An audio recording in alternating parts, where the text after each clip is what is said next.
परभणी शहरातील संगीत साधना निवासी गुरुकुल या विद्यालयामध्ये 7 वर्षीय बालकाला जबरदस्त मारहाण करून चटके दिल्याची घटना समोर आली असून या घटनेनंतर संबंधित बालकाला परभणीच्या शासकीय रुग्णालयामध्ये उपचारासाठी दाखल करण्यात आला आहे। नांदेड येथे राहणाऱ्या 7 वर्षीय बालकावर त्याच शाळेत शिकवणाऱ्या विष्णू रेंगे या शिक्षकाने हा अत्याचार केला असून घटनेमुळे परभणीच्या शैक्षणिक क्षेत्रामध्ये एकच खळबळ उडाली आहे।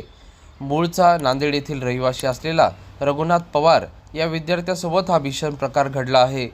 बातमी तयार करण्यापर्यंत पोलीस ठाण्यामध्ये या प्रकरणात गुन्हा दाखल झालेला नसून परभणीच्या नवा मुंडा पोलीस ठाणे अंतर्गत हे प्रकरण घडले आहे। प्रतिनिधी रियाज कुरेशी, DLP न्यूज, परभणी।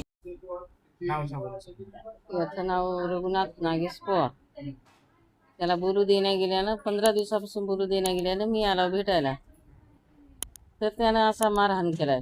मी आल्यावर सुद्धा त्यानं 6 तास बोलू दिला नाही, मला जवळ सुद्धा येऊ दिला नाही। त्या सरने,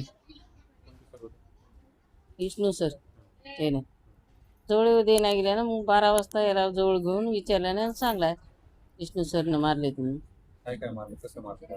उलट टांगून मारलाय म्हणा, चटके दिलाय वाळू गरम करून आणि मारलाय कटकानं, छडीनं, त्या पैपानं। याला दाखिलाय सकाळी।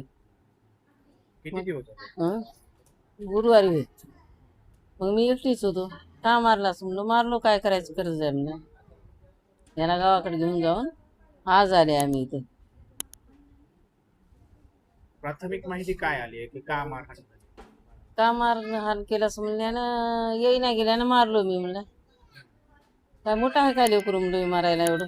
हां, पहिलीचा तर मुलगा आहे, 2 वर्ष 2च महिने झाले याला टाकून। काय करायचं ते करा म्हणलं। त्याचे आई वडील कुठं असतात? त्याचे आई वडील पुण्याला। त्यांना कळवलं?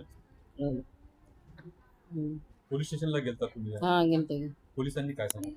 पोलिसांनी करा म्हणले, तिथं मेडिकल करून घेऊन या म्हणले।